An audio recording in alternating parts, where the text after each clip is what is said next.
6 de la mañana, 36 minutos. El tema del día, y seguramente va a ser de muchos meses de aquí en adelante, por supuesto, es la constituyente.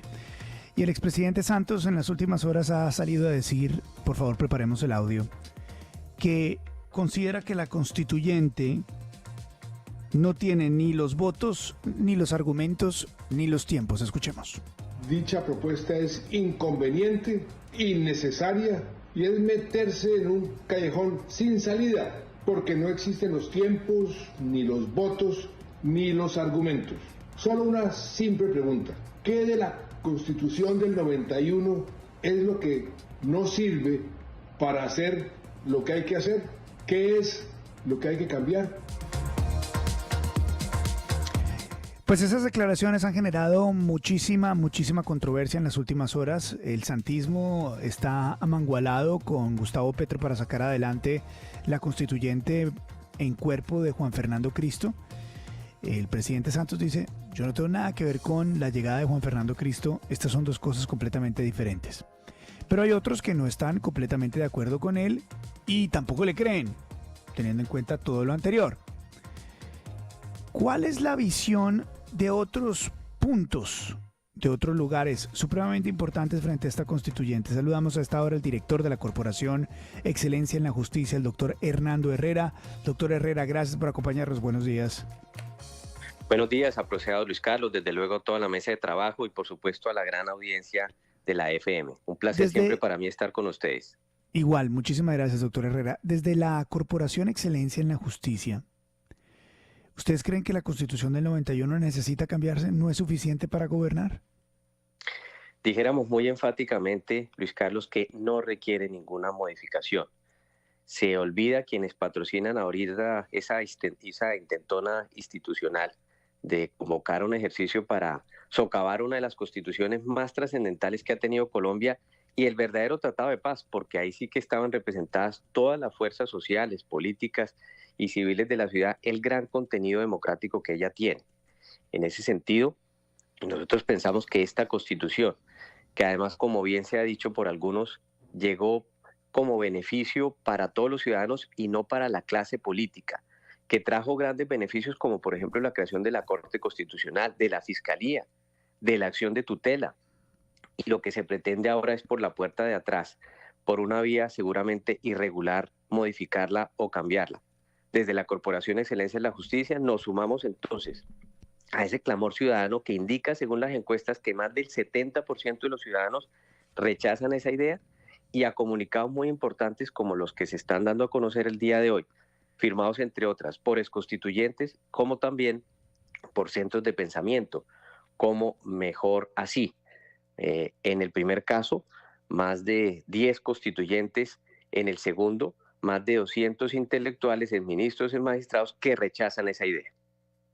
Doctor Herrera, muy buenos días. Mire, ¿qué piensa usted de ya este enfrentamiento que se está dando entre la Corte Constitucional y el mismo presidente? El presidente de la Corte, José Fernando Reyes, en el cumpleaños número 33 de la Constitución del 91, pues dijo abiertamente que no le parecía que se necesitaba una constituyente, y el presidente le respondió.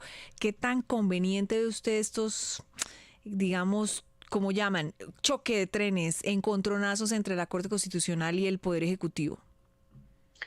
Muchas gracias, Darcy, por la pregunta. Siempre un gran placer saludarla.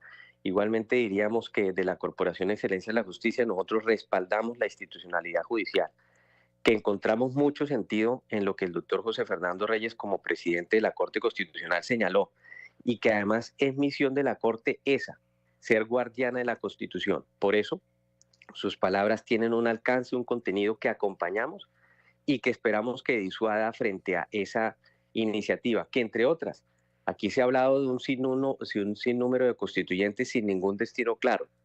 Primero se dijo que la constituyente sería una especie de ente vindicante si no se aprobaban las reformas del gobierno en el Congreso, es decir, una constituyente extorsionista, para ponerlo en términos muy claros.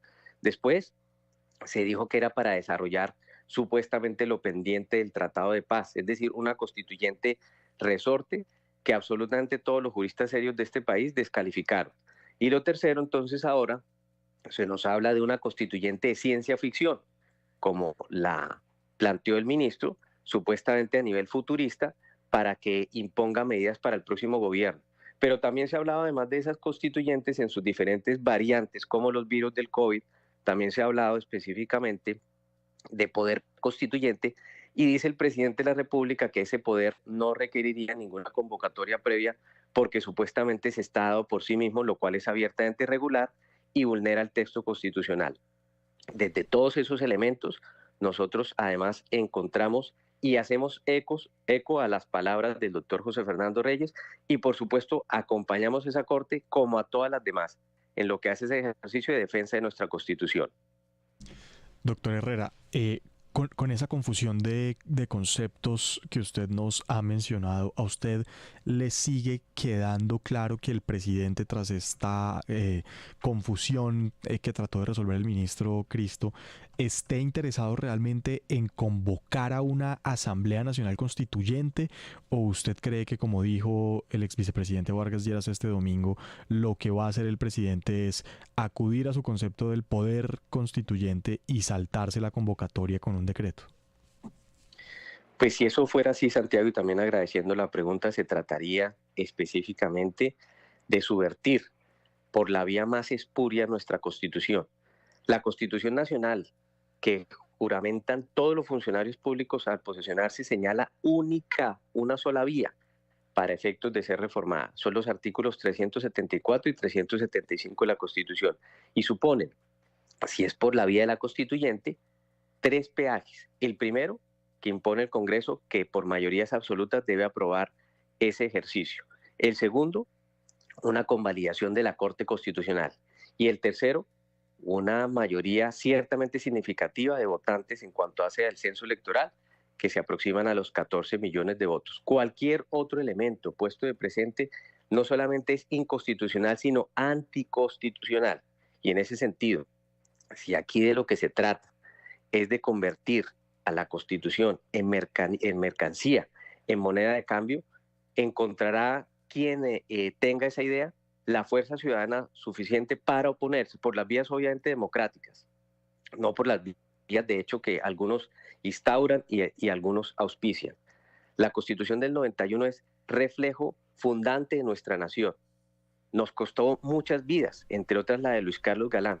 Los que éramos en ese entonces estudiantes de la séptima papeleta sabemos la buena fe que nos auspició y que auspició al presidente de la época, al doctor Virgilio Barco, que no pretendió satisfacer su gobierno ni beneficiarse de las mismas. Las constituyentes no son cheques girados al primer beneficiario. Las constituyentes son precisamente para generar beneficios y prosperidad colectiva. Sí. Doctor Herrera, buenos días. Saliendo del tema netamente legal, jurídico, y saltando al político, ¿qué piensa de la teoría de que lo que está haciendo el gobierno es simplemente eso?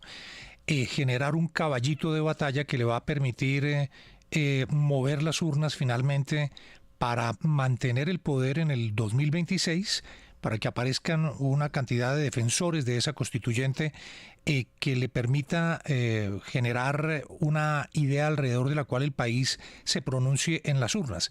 ¿Esa teoría o esa hipótesis mejor tiene algún sentido, tiene bases? Pues, William, fíjese que usted con su muy importante pregunta me motiva a 2 variantes más del virus. La constituyente cortina de humo, porque cada vez que se ha originado también un escándalo de corrupción o de aparente corrupción en el presente gobierno, entonces nuevamente sale a relucir esta idea de la constituyente, pero también promueve usted otra idea que me parece fundamental, la constituyente bisagra. Quiere yo decir, aprovecharse de ella y de sus magros frutos para efectos de buscar una reelección o propia o indirecta en cuerpo ajeno. Todas esas variantes, como las anteriores que señalábamos, hay que rechazarlas. La constituyente no puede ser un ejercicio de beneficio electoral, ni puede pretender hacerse sobre la misma para generar resultados políticos. Nada peor que pensar, como pasaba cuando Colombia era apenas una republiqueta, que las constituyentes era para lograr la imposición de unas minorías o de unas mayorías sobre el resto de la ciudadanía. Las constituyentes y lo que hace de nuestra nueva constitución o de la constitución del 91 se hace con un elemento fundamental, consenso. Y ese consenso, y ustedes lo ven en cualquier foto de la Asamblea Nacional Constituyente, ahí estaban representadas todas las fuerzas vivas de la nación, comunidades étnicas que nunca habían sido representadas, movimientos políticos de guerrillas desmovilizadas. Es más, recordemos esa foto emblemática.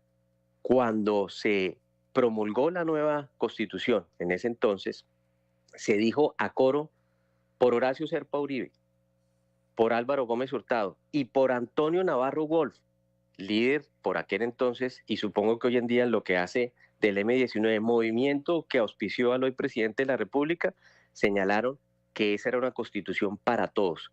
Luego, cuando se atenta contra esa constitución, se atenta, fíjense ustedes, contra el mismo legado del M-19 en lo que hace esa factura. Y el M-19 alcanzó a tener, de hecho, casi 20 legisladores, 20 constituyentes, 20 representantes en la misma. Luego, decir que es una constitución que no es igualitaria y no es representativa, pues es una locura y es simplemente un banal atajo institucional para intentar seguramente por otra vía lograr cosas que en la democracia no se han podido. Pero vuelvo y repito, para eso está la ciudadanía, que en este caso estará muy al pendiente. No se trata de un texto desarticulado, se trata de uno de los principales instrumentos democráticos de todas las democracias del mundo, la Constitución. 6 de la mañana, 48 minutos. Es el doctor Hernando Herrera, director de la Corporación Excelencia de la Justicia. Gracias por darnos unos minutos en este tema que seguramente vamos a estar discutiendo mucho tiempo. Es usted muy amable, muy gentil. Al contrario, siempre agradecidos nosotros con ustedes. Luis Carlos, un gran abrazo para ustedes, para la mesa y para toda la gran audiencia de la FM. Gracias. 6:48. De todas maneras, William, como esto lo vamos a tener que discutir mucho, algunos dicen que es una distracción por lo imposible que es o por lo muy difícil que es en términos normales sacar adelante este proyecto. Vale la pena, siempre que hablemos de esto, por lo menos una vez al día, subrayar lo siguiente. Escándalos gobierno Gustavo Petro. ¿Dónde está la respuesta de la UNGRD? ¿Dónde están las respuestas de las chuzadas? ¿Dónde está la investigación de la financiación irregular de la campaña? Los audios de Nicolás Petro, los audios de Benedetti, los audios de Aida Merlano, el escándalo de DI Corp, FECODE, Uso Ecopetrol, lo que dijo el narco de Casanare. ¿Qué se sabe del pacto de la picota? ¿Qué más conocemos de las maletas de Laura Sarabia y del suicidio del coronel Ávila? ¿Qué sabemos de los contratos de María Isabel Urrutia, de las irregularidades de RTBC, del Fondo Nacional del Ahorro, de los Juegos Panamericanos, de las ollas comunitarias? Porque como hay tanto dando vuelta, pues uno puede perder el norte, pero esto es recordándole a la ciudadanía que no podemos perder el norte. Leí ayer muy detenidamente, Luis Carlos, la columna de Thierry Weiss en el diario El Tiempo. Y a eso hacía referencia la pregunta que le lanzaba al doctor Herrera, en el sentido de que aquí lo que pareciera estar ocurriendo es simplemente que el gobierno Petro sabe que esa idea de la constituyente pues legalmente no va a ocurrir, pero que políticamente sí le va a representar mucho, porque va a poner al país a conversar en torno a si es necesario cambiar o no la Constitución, y habrá un montón de gente del pacto histórico que apoyará el cambio de la Constitución, y habrá otros que, dice el señor Weiss, los pondrán, los enfilarán en el lado de los malos, que son los que se opondrían al cambio de la Constitución del 91. Va a ser un caballito de batalla político para que el pacto histórico se mantenga en el poder después del 2026. Yo estoy comprando esa hipótesis. 6 de la mañana, 50 minutos. Esto es la FM de RCN, las noticias como son.